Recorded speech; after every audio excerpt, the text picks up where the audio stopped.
Nah, cuman problemnya itu kita sering menyangka bagi waris itu berarti jual aset. Betul? Nanti bagi-bagi waktu asetnya laku. Tidak, Pak. Membagi waris itu tidak harus menjual aset. Jadi membagi waris ini membagi hak-hak dari masing-masing ahli waris. Ya, dia kumpul, ya, penentuan ahli waris, kemudian pembagian hak. Atau kita katakan dengan pembagian porsi sahamnya masing-masing. Dengan ini dinyatakan bahwasanya ibu mendapatkan 1/8 dari semua aset ini, ya. Anak-anak misalnya, anak laki-laki mendapat, ya, 2/1 dari asobah. Yang penting hak-haknya ditentukan, Pak. Ya, nanti misalnya sudah dibagi, oh hak saya misalnya, ya, nilainya misalnya, ini contoh, ya. Oh hak saya dari total harta almarhum ini ada, taruhlah 1/4. Sudah, masing-masing sudah tahu haknya, maka sudah terlaksana. Nanti masalah menjual itu nanti masalah lain. Waktu aset dijual baru dibagi.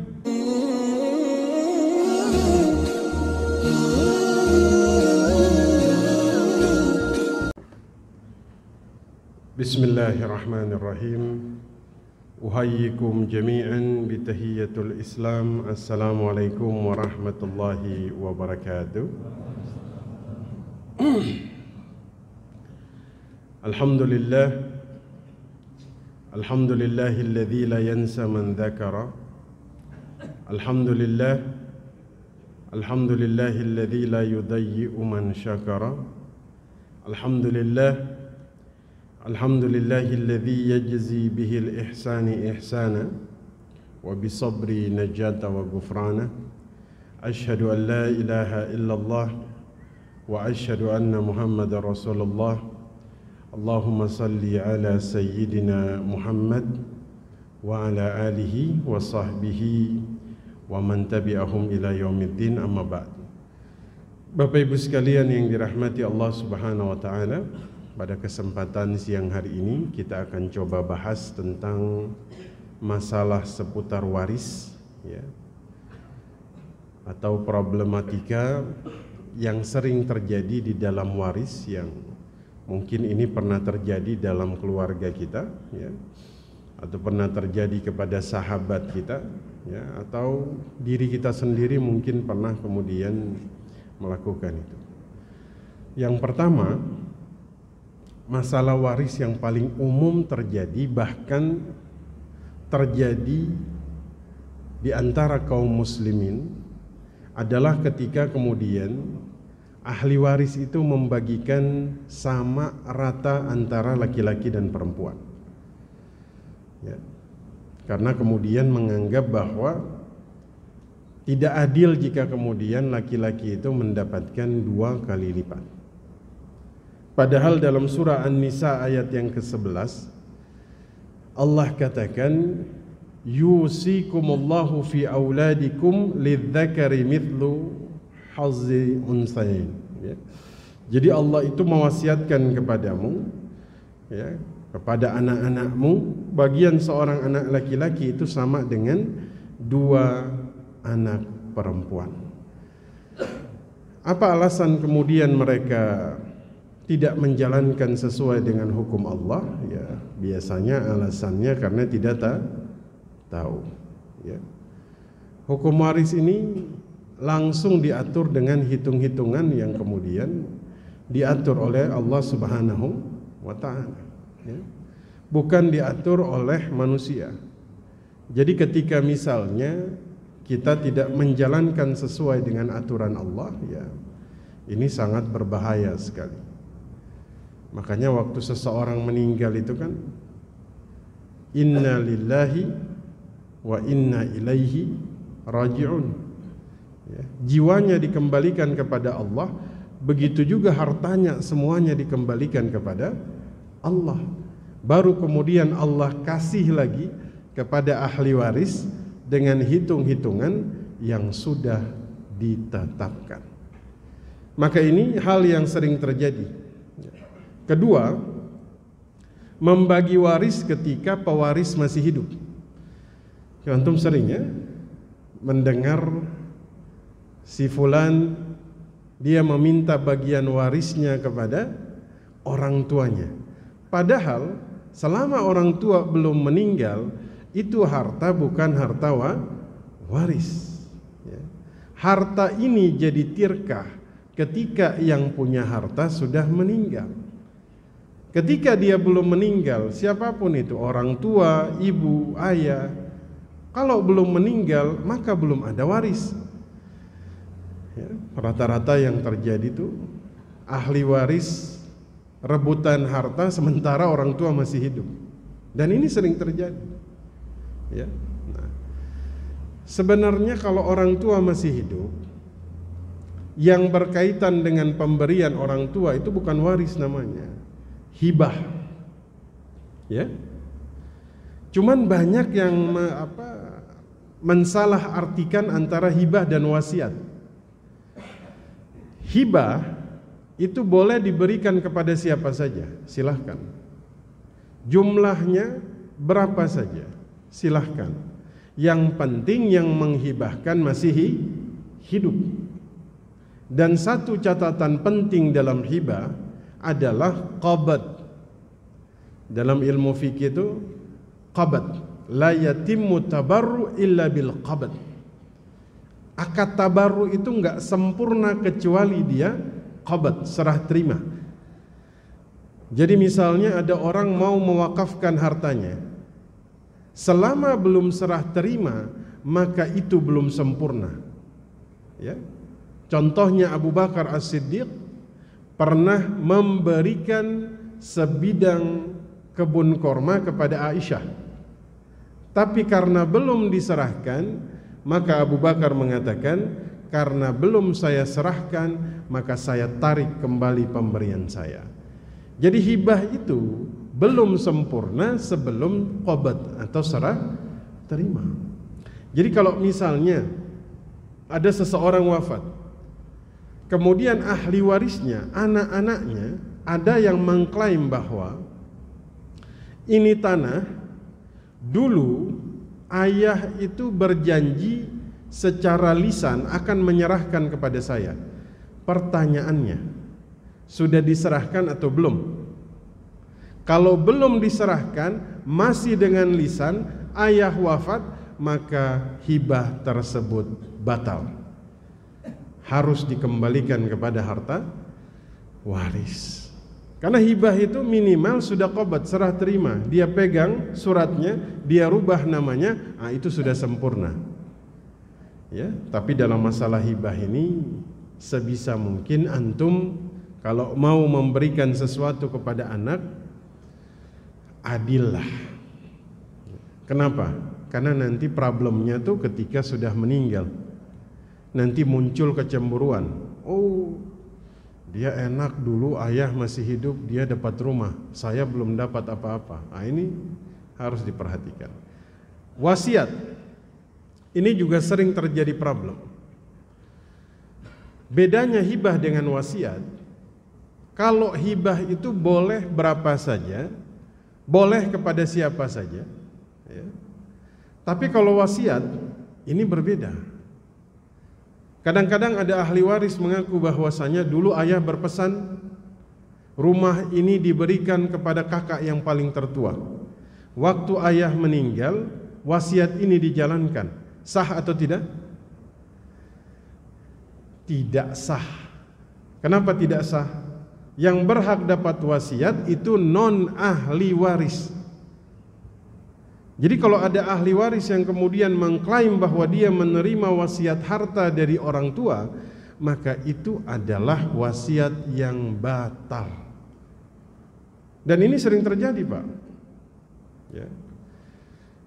Dulu ayah ibu berpesan, ya, bahwa rumah ini diserahkan kepada saya. Wasiat itu, Pak, dia beda dengan hibah. Hibah berlaku ketika yang menghibahkan masih hidup. Wasiat itu berlaku ketika yang mewasiatkan sudah meninggal, dan nilainya tuh nggak boleh lebih dari 1/3, karena sisa 2/3 itu kepada ahli waris. Jadi wasiat itu nggak boleh lebih dari 1/3. Yang terjadi adalah dalam masalah waris, ada ahli waris yang mengaku menerima wasiat dan nilainya lebih dari 1/3. Ya. Dan ini masalah yang kemudian sering terjadi di tengah masyarakat. Ya. Nah, masalah yang ketiga, ini problematika yang sangat klasik sekali. Ya. Kesalahan yang sering terjadi dan berulang adalah menunda pembagian waris. Ya. Mayit itu ketika meninggal maka ada beberapa haknya yang harus dipenuhi. Ya, ini termasuk penentuan ahli waris. Ya, kalau saya tanya kepada antum yang hadir di sini, ketika orang tua meninggal, apakah sudah melakukan penentuan ahli waris? Mungkin sebagian besar kita belum pernah melakukan. Jadi ketika seseorang meninggal orang tua, maka anak-anaknya itu melakukan penentuan ahli waris. Ya. Telah meninggal Fulan bin Fulan pada tanggal sekian dan meninggalkan ahli waris sebagai berikut. Meninggalkan seorang istri, meninggalkan 2 orang anak bernama Fulanah bin Fulan dan Fulan bin Fulan. Selesai. Kalau belum dilakukan maka silahkan dilakukan. Karena penentuan ahli waris itu adalah hak mayit. Ya. Tidak perlu dengan sesuatu yang, kalau misalnya kan secara administratif itu bisa dilakukan di pengadilan agama, ya. Ada penentuan status ahli waris. Tapi dilakukan secara informal pun itu boleh. Ya. Makanya jika belum dilakukan silahkan dilakukan. Ya, ini penting karena nanti penentuan ahli waris ini dia berkaitan dengan penentuan hak waris. Ya, kita pernah melakukan penentuan ahli waris untuk tahu siapa ahli waris dari almarhum. Ternyata istri yang lain muncul. Ya, bahwa saya adalah istri yang kedua. Dia berhak dapat waris. Ya, makanya pentingnya ada penentuan ahli waris. Ya, dan ini adalah anak dari almarhum. Anak ini juga berhak dapat waris. Nah, setelah itu barulah kemudian dilakukan pembagian. Nah, cuman problemnya itu kita sering menyangka bagi waris itu berarti jual aset. Betul? Nanti bagi-bagi waktu asetnya laku. Tidak, Pak. Membagi waris itu tidak harus menjual aset. Jadi membagi waris ini membagi hak-hak dari masing-masing ahli waris. Ya, dia kumpul, ya, penentuan ahli waris, kemudian pembagian hak, atau kita katakan dengan pembagian porsi sahamnya masing-masing. Dengan ini dinyatakan bahwasanya ibu mendapatkan 1/8 dari semua aset ini. Ya. Anak-anak misalnya, anak laki-laki mendapat, ya, 2/1 dari asobah. Yang penting hak-haknya ditentukan, Pak. Ya, nanti misalnya sudah dibagi, oh hak saya misalnya, ya, nilainya misalnya, ini contoh, ya, oh hak saya dari total harta almarhum ini ada, taruhlah 1/4. Sudah, masing-masing sudah tahu haknya, maka sudah terlaksana. Nanti masalah menjual itu nanti masalah lain. Waktu aset dijual baru dibagi. Tapi kalau misalnya kita menunda karena menyangka bagi waris itu adalah menjual aset, antum bisa membayangkan bertahun-tahun hak Allah tidak ditunaikan. Waris ini kan hak Allah kan? Dan kemudian ada hak ahli waris. Karena menunda pembagian waris ini berbahaya, Pak. Kenapa? Karena dia berkaitan dengan amanah. Karena harta yang ditinggalkan ini ada hak ahli waris, maka ada amanah yang harus ditunaikan. Kalau tidak dilaksanakan, maka di sini kita tahu bahwa Allah berfirman dalam surah An-Nisa ayat yang ke-58, "Innallaha ya'murukum an tu'addul amanah." Ya, Allah perintahkan kalian untuk menyampaikan amanah kepada ahlinya. Bahkan yang paling berbahaya lagi, Ini ada ahli waris, ya. Misalnya salah satu ahli waris yang sengaja tidak kemudian membagi waris, dengan sengaja dia tahan, dengan sengaja dia tunda, sehingga waris ini tidak terbagi bertahun-tahun lamanya. Ini yang paling bahaya. Jika dari ahli waris, misalnya ini ada ahli waris yang sudah meninggal dan dia punya anak, otomatis anaknya ini adalah anak yatim. Dan kalau misalnya dia tahan, taruhlah misalnya warisannya ini adalah sebuah rumah, yang rumah ini ada hak ahli waris yang lain, dia kuasai sendiri tanpa izin dari ahli waris yang lain, maka statusnya dia itu seperti memakan harta anak yatim. Dan memakan harta anak yatim itu termasuk satu dari 7 dosa besar di dalam syariat Islam. Maka jangan dianggap remeh ini, ya. Tanah dia kuasai sendiri tanpa keikhlasan dan keridhaan dari ahli waris yang lain, sepihak dia kuasai. Sementara ahli waris yang lain itu ada anak yatim. Wah, ini bahaya, Pak. Ya, bukankah Allah Subhanahu wa taala dalam surah An-Nisa ayat yang ke-10 kemudian berfirman, innal ladzina ya'kuluna amwalal yatama, ya, orang-orang yang memakan harta anak yatim itu secara zulman, secara zalim, innama ya'kuluna fi butunihim naran, dia seperti memasukkan api neraka ke dalam perutnya. Jadi sebenarnya pembagian waris itu bukan berarti harus menunggu aset itu terjual. Minimal antum bagi porsi saham masing-masing ahli waris, selesai.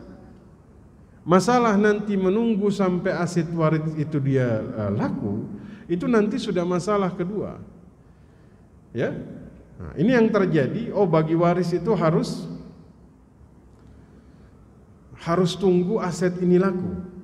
Nah, ini membuat waris itu jadi tertunda, bahkan bertahun-tahun, bahkan puluhan tahun, Pak. Ya, bisa kita bayangkan, ya, bagaimana kemudian Allah Subhanahu wa ta'ala membagi secara langsung dan manusia kemudian menahan apa yang sudah Allah bagi. Maka ini sangat berbahaya, ya. Selanjutnya, kadang yang terjadi Bapak Ibu, ya, ketika seorang laki-laki meninggal, otomatis istrinya ini langsung menguasai secara mutlak seluruh harta dari almarhum, padahal almarhum ini punya ahli waris yang lain. Ya. Nah, ini juga sering terjadi Bapak Ibu sekalian. Apalagi ya, ini apa istilah kita ya? Misalnya ada janda, ya, janda kaya, ya, ditinggal suaminya, ya. Dia punya anak-anak ini, ya, ada, dan anak-anaknya ini ahli waris dari ayahnya ini, ya. Tapi ibunya ini menguasai secara sepihak hartanya tanpa dia bagi kepada anak-anaknya sebagai hak mereka. Ya. Kemudian tiba-tiba janda kaya ini menikah dengan seorang laki-laki. Kemudian laki-laki ini mendapat harta dari perempuan ini yang tanpa sadar dia nggak tahu bahwa di dalam harta yang dia makan tersebut ada hak ahli waris, dan ini anak yatim. Nah, itu sama itu. Ya, itu sama, ya. Ya, antum kalau mau nikah sama janda, antum tanya dulu ini status hartanya bagaimana ini, ya. Karena bahaya itu, ya. Karena yang terjadi biasanya seseorang meninggal, ya, itu langsung dikuasai secara sepihak oleh istri. Maka jangan dianggap remeh permasalahan waris ini. Ya, kita sadar bahwa memang ilmu yang pertama kali dicabut itu faraid, ya. Tapi memang problem yang sering terjadi seputar waris, nah inilah yang kemudian sedang kita bahas pada hari ini. Nah, masalah yang selanjutnya, kadang-kadang tuh orang bagi waris tuh berdasarkan kesepakatan. Dan ini fatal sekali. Dan mereka kemudian beranggapan Kalau sesuatu dilakukan berdasarkan kesepakatan, maka hukumnya menjadi boleh. Ya, misalnya udahlah, nggak usah pusing-pusing, kita belah semangka aja katanya. Belah semangka tuh maksudnya sama rata. Yang penting ikhlas, yang penting sepakat, selesai. Bahaya nih Pak. Dan ini beberapa kali kita temukan kasus tersebut di dalam pembagian waris di dalam umat Islam itu sendiri. Gimana dulu pembagiannya? Dulu kita bagi sama rata Ustadz, kita sepakat. Fatal ini. Ini sangat fatal. Bahkan kadang mereka menganggap bahwa kalau semua orang ridho, ahli waris ridho, maka ini membuat cara pembagian seperti ini menjadi halal. Padahal salah. Ya. Kalau ini diberlakukan untuk semua hal, antum bayangkan itu zina itu bisa jadi halal Pak. Yang penting dua-duanya sama-sama ridho. Ya. Nah, maka kemudian solusinya tuh sebenarnya ada. Bagi dulu dengan hukum yang sudah Allah atur, ya. Semua sudah tahu porsi-porsinya, ya kan? Semua sudah terima hak-haknya. Hukum Allah sudah ditunaikan. Nah monggo silahkan. Hukum manusia mau dijalankan, mau sama rata silahkan. Yang penting hukum Allah dulu didahulukan. Ini hukum Allah tidak didahulukan, langsung main hukum manusia. Ya, makanya sebenarnya dalam masalah waris ini, kalau mau penentuan, selain ahli waris silahkan di luar. Ya kan? Ini kadang-kadang berpengaruh juga. Ya. Nah,